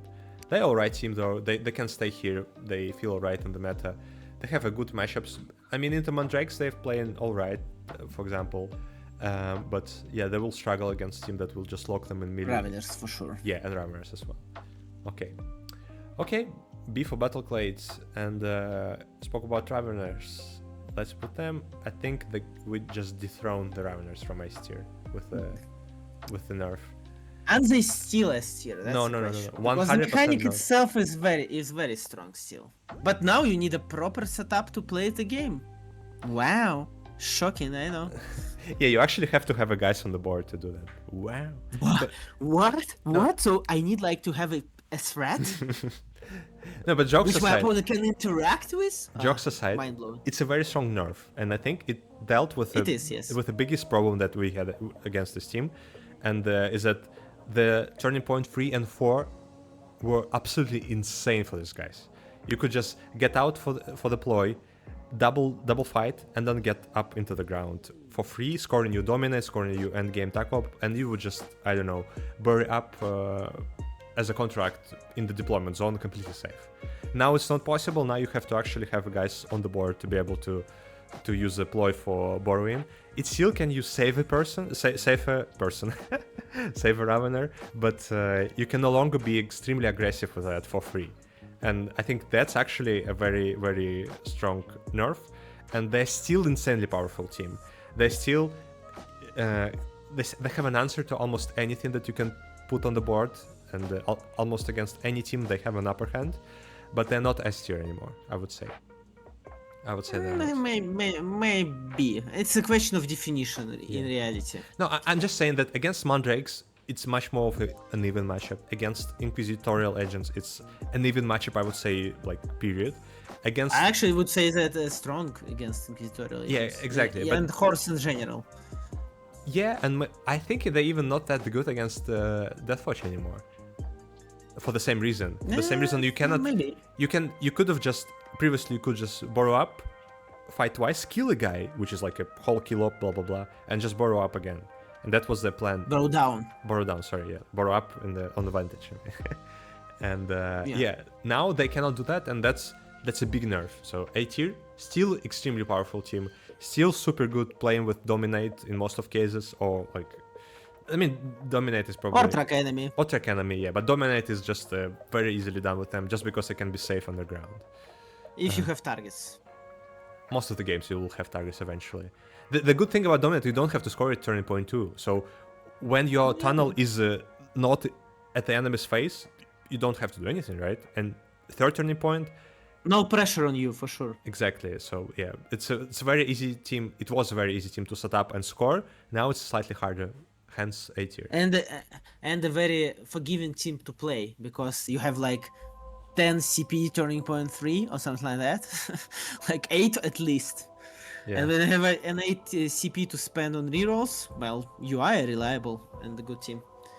And actually CP generation got nerfed as well, which is also huge. Yeah.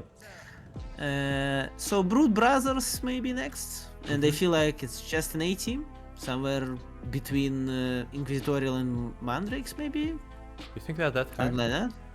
Well, I feel like yes, why not? It's definitely a stronger horde with a lot of instruments, reliable instruments. Just a good team.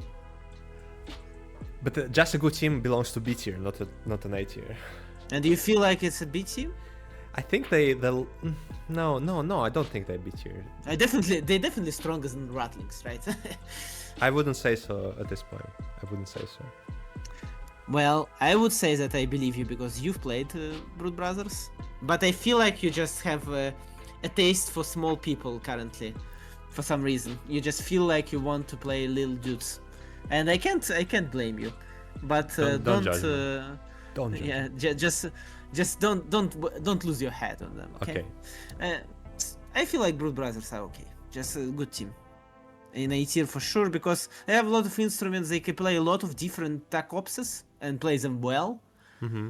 And a lot of damage, reliable damage. They're tanky for some reason sometimes. Just a good team. Maybe a nerf to Icon wasn't necessary, I'd say. Yeah, but it's not a big deal. Honestly speaking, it's not a big deal. But somebody says it's a big deal, and I don't know whom to believe. But maybe it's not a big deal in the end, for sure. I almost never use that on 2 points anyway, so now you just have to position the guy closer to the point. But it hasn't nerfed his ability to give a free action in 6 inches. It only, if I'm not mistaken. No, I feel like it's the same aura, but I'm not sure. We need to check it out afterwards. Anyway, do you feel like it's an A team? Yeah, I'd put them here. I'd slightly arrange it. Then we'll just move on. Yeah.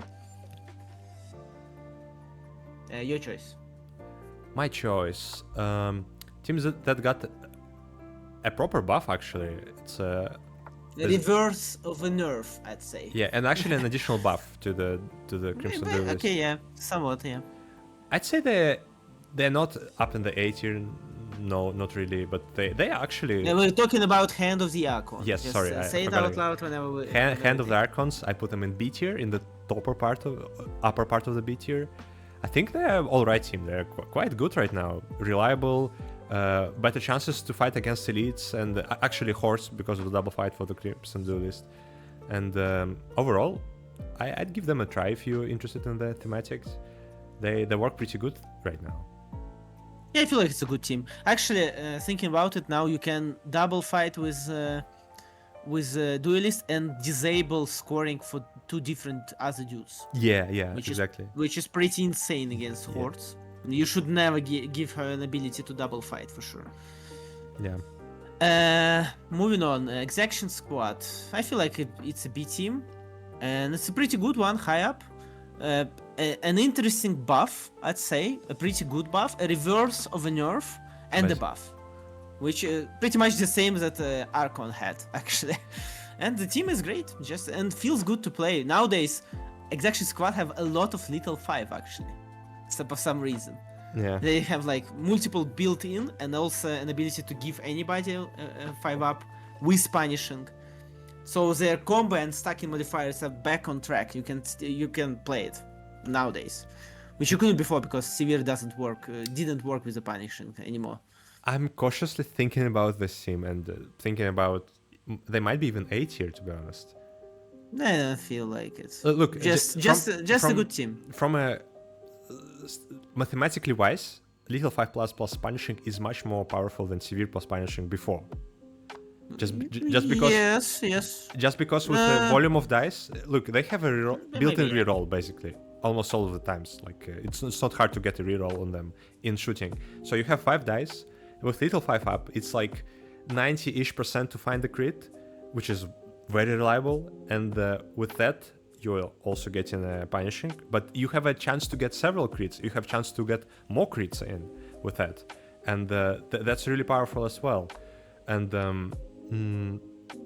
not just still that. Only like on a single target, right? That's true, but that's not the only buff that they got. The double usage of the bullets of the like special issue ammo shells, yes, is a very powerful buff as well, because again, it's a second time of Torrent, second time of Satura, second time of Piercing 1 against elites, and that's a big buff. That's an actually impactful thing, and they were already in B tier previously, so I would put them actually maybe one of the better teams in B tier, and I will observe them. I think they seem really good right now.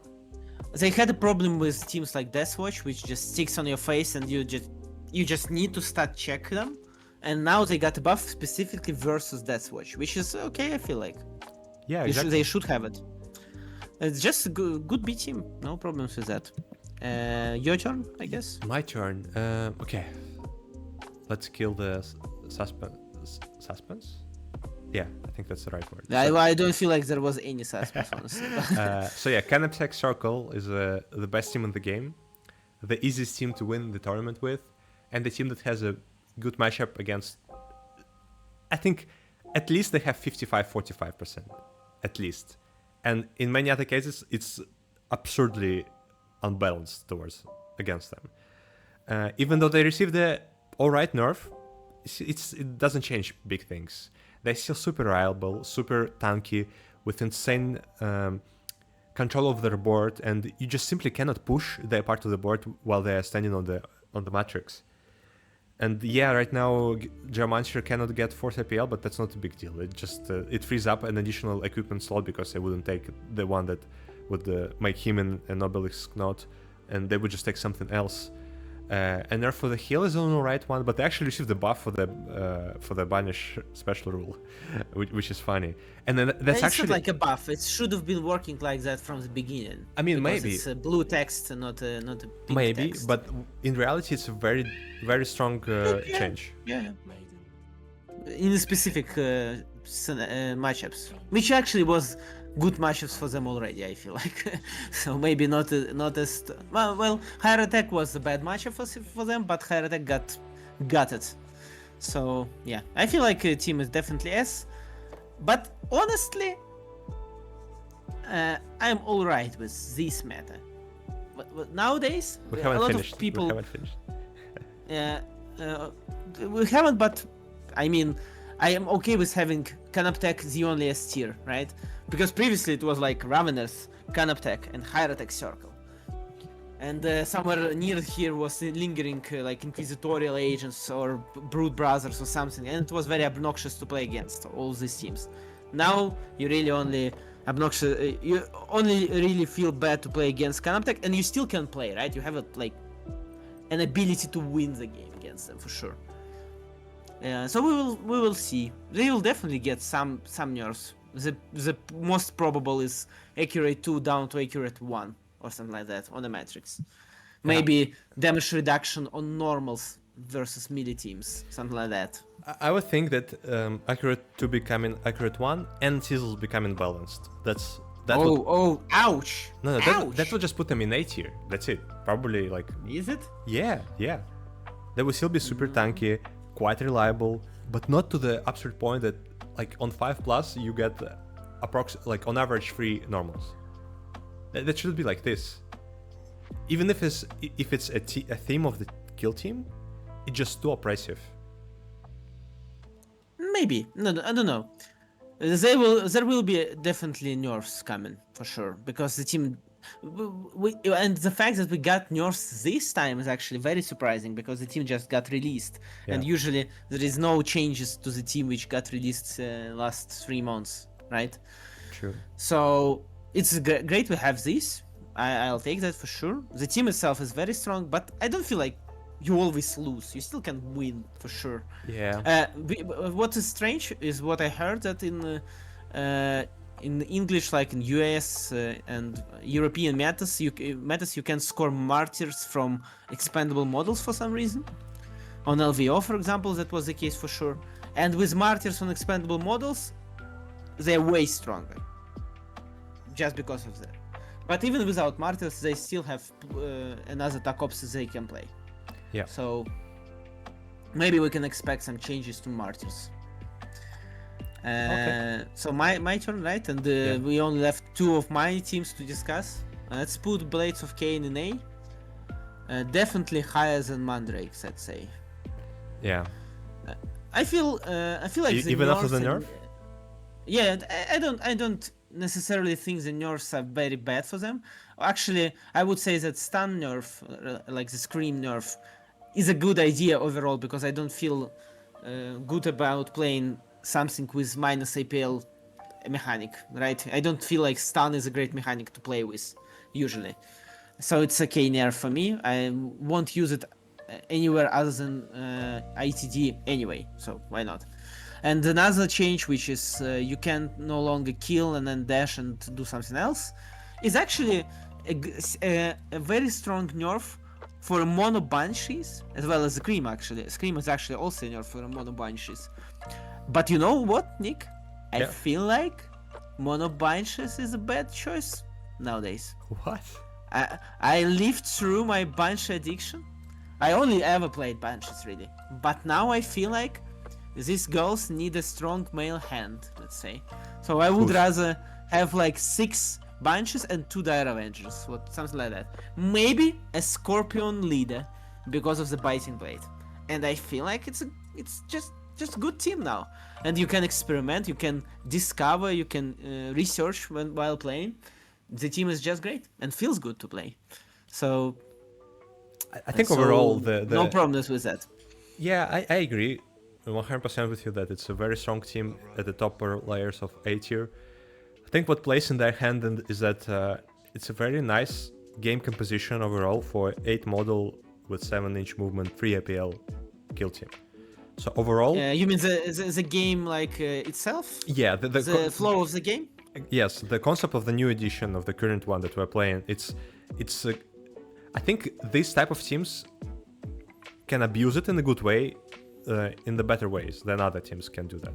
So while playing Horde, I feel sometimes very immobile. Like I cannot reach things that I want to reach, or I will be open to like aggression that I don't want to take risks and so on.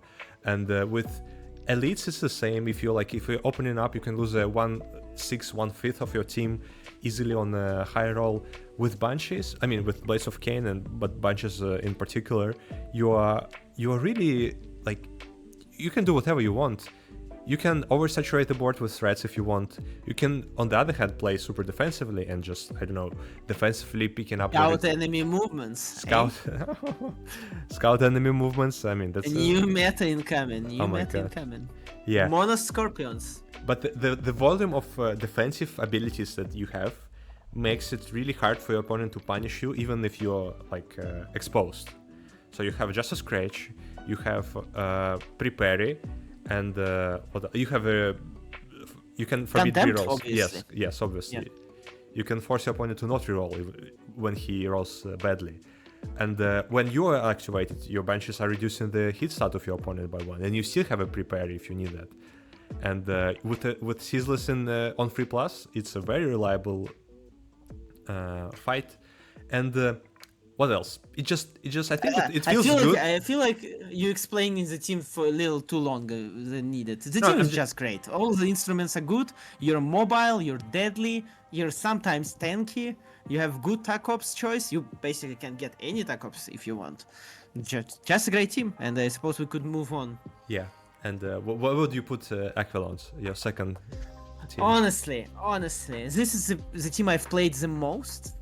And seeing that Rattlings are A, I unfortunately would put them in A. But personally, I feel like Rattlings, Jaegers, and Aquilons all should be in B tier. For Aquilons, the only thing that going strong for Aquilons actually is they're reliable on dice, but still can whiff. So it's not like you guaranteed to kill. It's not linked points. They have a good like rerolls availability, but that's really much what the only thing they can do really. And the second strongest thing they have is that if your opponent doesn't know what to do, he will most probably lose to you, because they are very adaptable to any specific kind of play your opponent can do. You can punish him for aggression. You can instead be very reserved, sit in a corner, score, and do nothing else. But as long as you're playing a good player who already played the specific matchup on his team versus you, Aquilons can fall off pretty hard. And also they're very bad into melee teams. They don't really have any answers to melee teams, which actually Kazarkins have for some reason, right? So Kazarkins are pretty okay in melee teams, in my view, while Aquilons are pretty bad. So I don't feel like Aquilons should be an A, but just because you can take this team, go on a tournament, and then win everybody because nobody knows what you're doing and can't figure out what to do against you, it is a strong team in a tournament composition, right? But for example, I've took it for multiple team tournaments, and in team composition, it's a very bad team because you're very specific what you can reliably play against, right? You can't just put anybody against your Aquilons and expect Aquilons to win. It's unfortunately not what can happen most of the time. So I don't feel like the team is an A, but the mouse is yours. I see you've made some arrangements around. Yeah. While you were saying that, I decided to make a small arrangements of the tiers. I'm with you on. I mean, at this point, I just want there to be another tier between B and A. I mean, on some tier lists there are like B plus, like A plus. Yeah, B, I mean, but B maybe plus. maybe even A plus to put the Reveners, Agents, Blades of Cain, and Mandrakes in But A+. what's the difference between C and D then? I mean, why can't we expect A to be A plus, B to be A, C to be B, and D to be C? What's the difference then? Yeah, that's a valid point, but that's why only 5 tiers here. And what changes I did? I put Necrons in B tier. I mean, Hero Tech Circle. I moved down Kasserkins and Herkin Salvagers to the C tier. And given this a second thought, I think this is a more fairer way of evaluating this team's strength. What do you think? Can I suggest moving Sanctifiers to D and put Aquilons and Rattlings to the top B? And I feel like it would be the proper position, which will definitely satisfy myself. I don't know how about you. You think like this? Maybe even Brood Brothers in B, if you feel like it.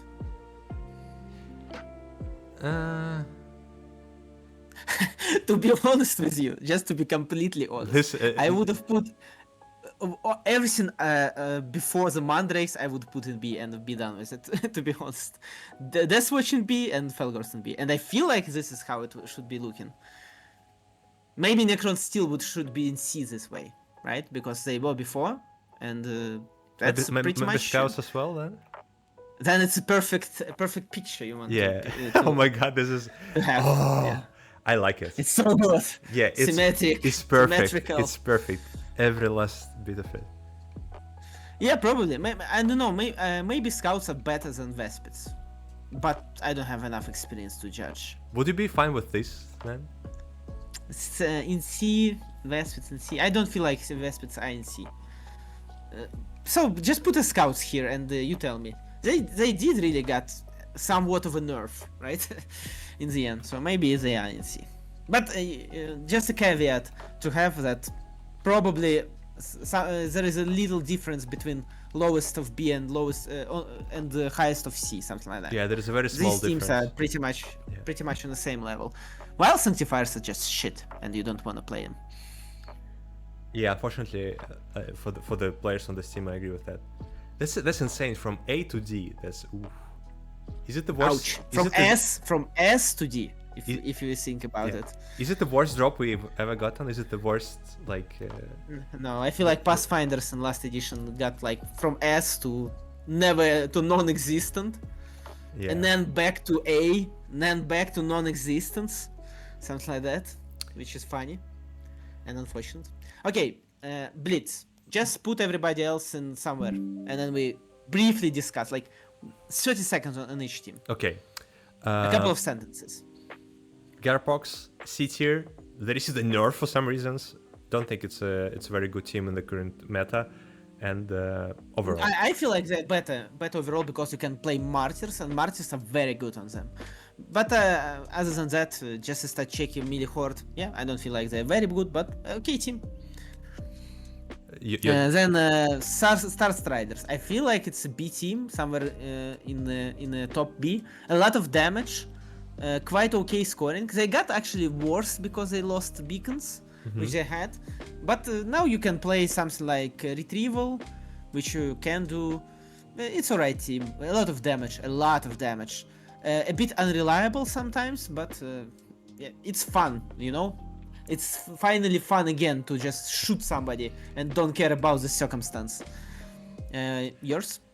I put Clowns in the bottom. I mean, in the middle of B tier, I would say. They're still very strong. The nerf. Yeah, because they have double tap. I feel like double tap is single-handedly carrying this team out. And 5 attacks. And 5 attacks, and also Domino Field, actually. Oh, yeah. So, yeah, I think the change to the piercing was an important one, a very important one. And obviously... I would have changed the Mandrakes the same way, to be honest with you. Anyway. B tier, still alright team, but not that impressive anymore. Well, okay, Decock. I feel like it's a B, it's a very strong B. It's actually one of the better teams. Now you have Martyrs you can play. Yeah. This team is just insane. 14 models. Maybe even actually A. Actually, I would say it's an A team. Because you have a lot of damage. Yeah. Martyrs you can outscore. Envoy if you want to. A lot of mobility. Just great team. Yeah, and then very reliable actually with all of the orders. And stuff.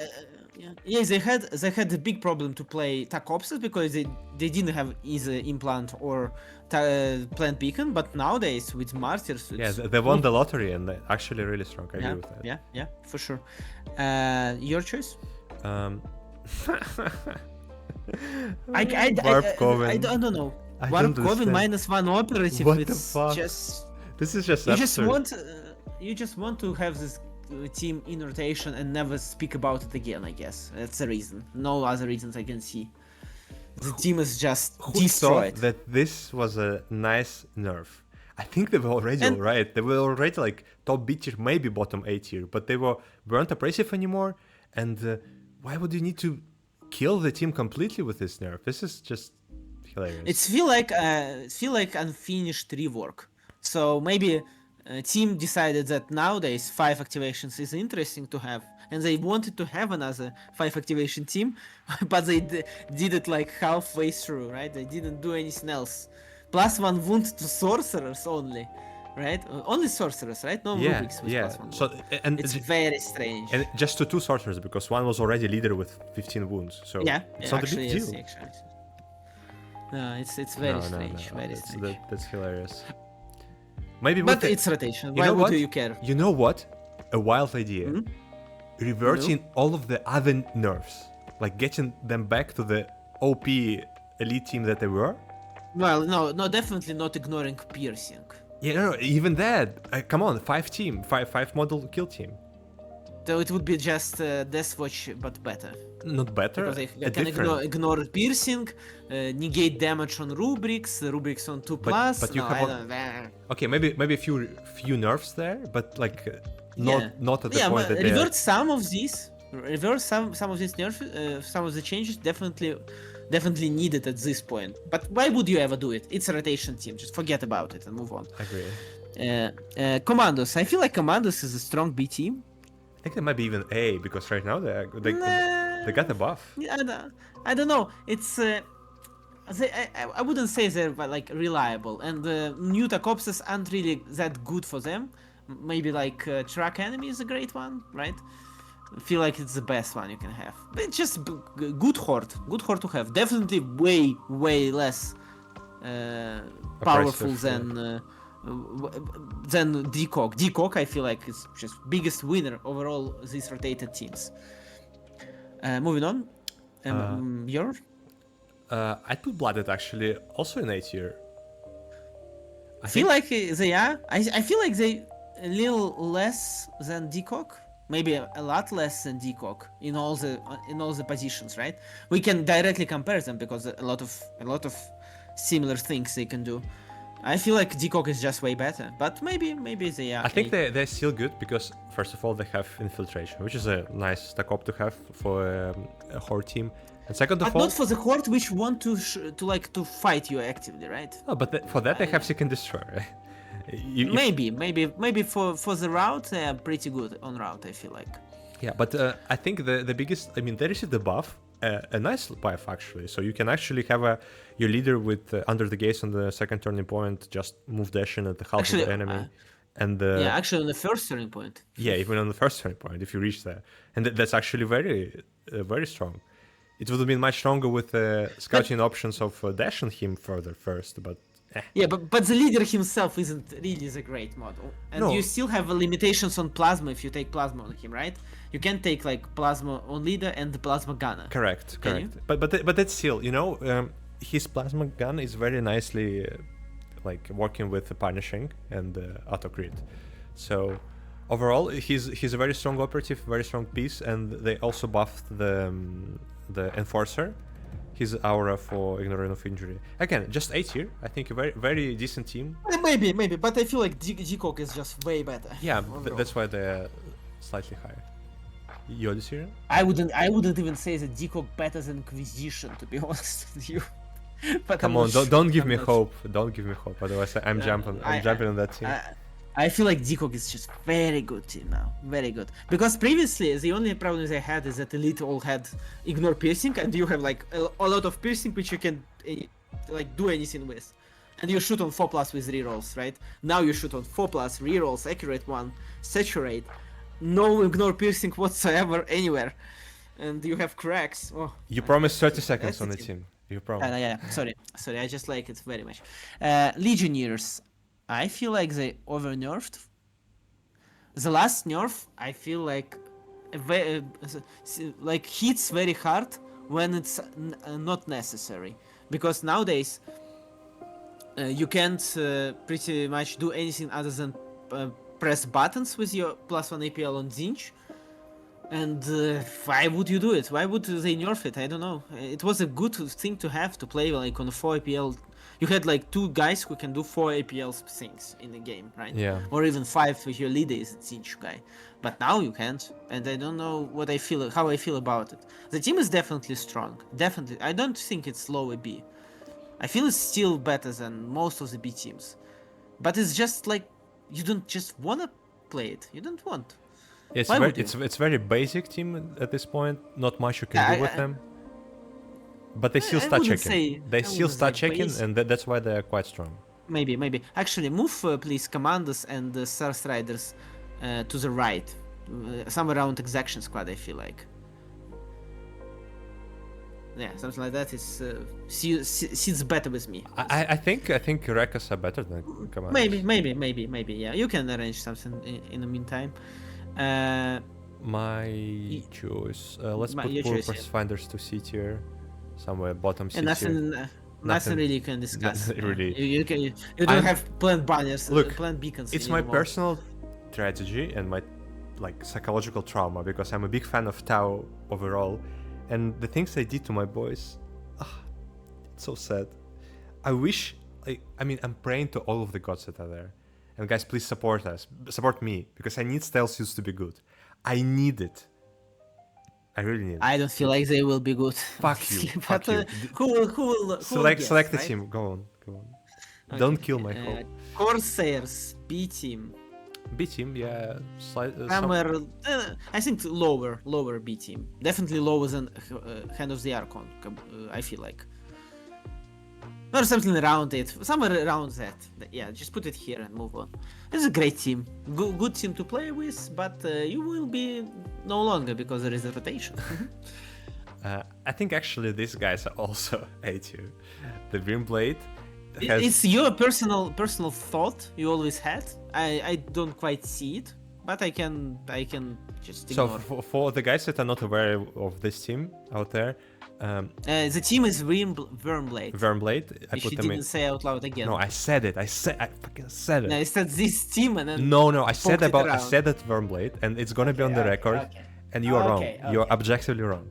I love you. Objectively on the record, alright. Wormblade has insane stabilization, very good critical hit chance, and super nice agents, insane mobility with deploy, and overall it's just a very good all-around horde. It's a big shame that they're going into rotation, but we're getting a direct replacement with the Brood Brothers, and I honestly think they're gonna be slightly worse than Brood Brothers here. I feel like Blooded are also around Brood Brothers. Yeah, that's why they're super close to each other there. I'd say that Blooded are worse than Brood Brothers, but Decock is definitely better. That's my view. But we will arrange to have a perfect symmetry in the end, right? That's the idea. So Phobos, I feel like, is a B team, somewhere on the top. A very good team to play. Interesting, a lot of reliable plays, and plays are good. And Tac Opses are good. Just a great team. I feel like Phobos, I just like them. Yeah, I think before the nerf to the balance, they were A tier 100%. They were really strong and very reliable. But right now, it's a bit. You can still get these rerolls really, because you can change from comps. You can change one of your ploys to get the rerolls when you needed to shoot somebody further than 6. I feel like the change just makes the team play more complicated, but the team itself is great. Just okay, good team. Yeah, I put Hunter Clade in bottom B tier. I think maybe even middle B team. It's just great team again. I mean, you see the pattern. Most of the teams that are going into the rotation, they're actually all right. They're interesting teams that are fully capable of playing in this meta, and it's a big shame actually that we're losing. And Warp Coven. And Warp Coven. Sorry, yeah. So Hunter Clade, a very unique type of team where you have half melee operatives, half range operatives. They received a couple of buffs, and they're feeling pretty alright right now. Actually, I think they're actually quite strong. Maybe even higher somewhere here. Yeah, the aura to negate rerolls is very good, and very obnoxious to play against. Actually, and most of the teams which are great, they're bad if they don't have any rerolls available. I think they're right next to Battleclade. Battleclade being slightly more powerful. I actually think Battleclade is worse than them, but. No, you can't beat 2+4 for flamethrowers. Okay, Novitiates, my new faction for Warhammer 40k, okay. because Thank you. I got a gift from my friends, an army of sisters, And I feel like Novishits is a B team, somewhere in the middle. A lot of cool plays, very mobile and very reliable team, actually. The only problem they have is they're pretty squishy, in melee specifically. But they have like just the button to deny a shooting, right? Which is it called? Blinding Ore is just denies you a shooting once per turning point, which is very strong, very strong. Just a good team to play with, but you will be no longer probably, unfortunately. Yeah. Or we have a replacement upcoming, so. Actually, I think in next year, in the beginning of next year, it's been like half a year. I feel like half a year before the release, maybe 5 months, something like that. Oh yeah. So this is the tier list with all teams that we have right now in Kill Team, and again, it's a pretty balanced distribution. It's look like a normal distribution actually, if you just rotate it 90 degrees to the left, which is. And it's not even like constructed, right? It's natural to happen for us, right? We didn't put anybody anywhere specifically to have a symmetry. No. And like I've read, so as a conclusion, I think the meta is in a pretty good situation right now. I don't think there are absolutely unwinnable matchups overall if you are picking a team from B tier or above. So there can be, there is a probably, okay, I would rephrase, the only bad matchup that you will probably have is going to be Canoptech Circle, and the rest is going to be winnable with a skill, with a you good will position. have specific counter matchup. It's always the deal, right? Yeah, but it's always the case. It's normal. And it's fine. Yeah, it's not a problem.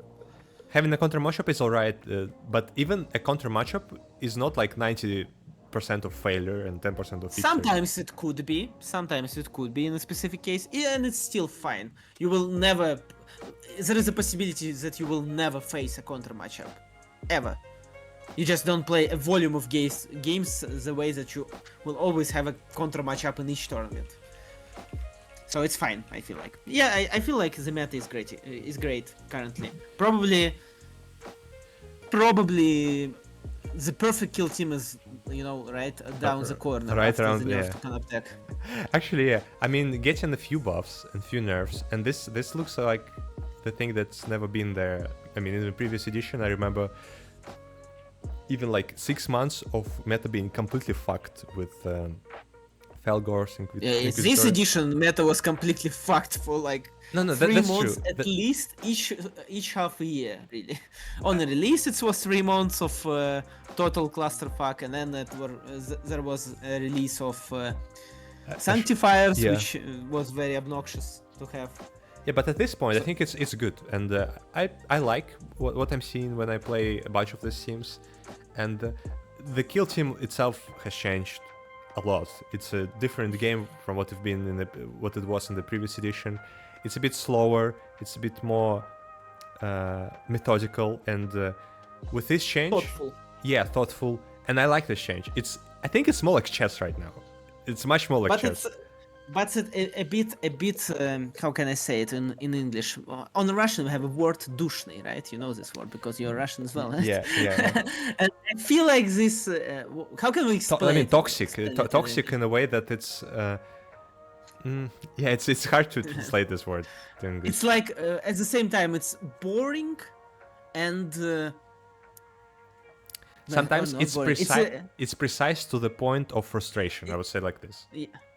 Pretty much, yeah. It's a good explanation, and I don't feel like Kill Team always should be like this, because the game itself, it pretty much diverts some players from playing it, because we don't have a lot of new guys playing. Because first time you play, you understand at some moment that this game is very complex, a lot of happening, a lot of things you can do.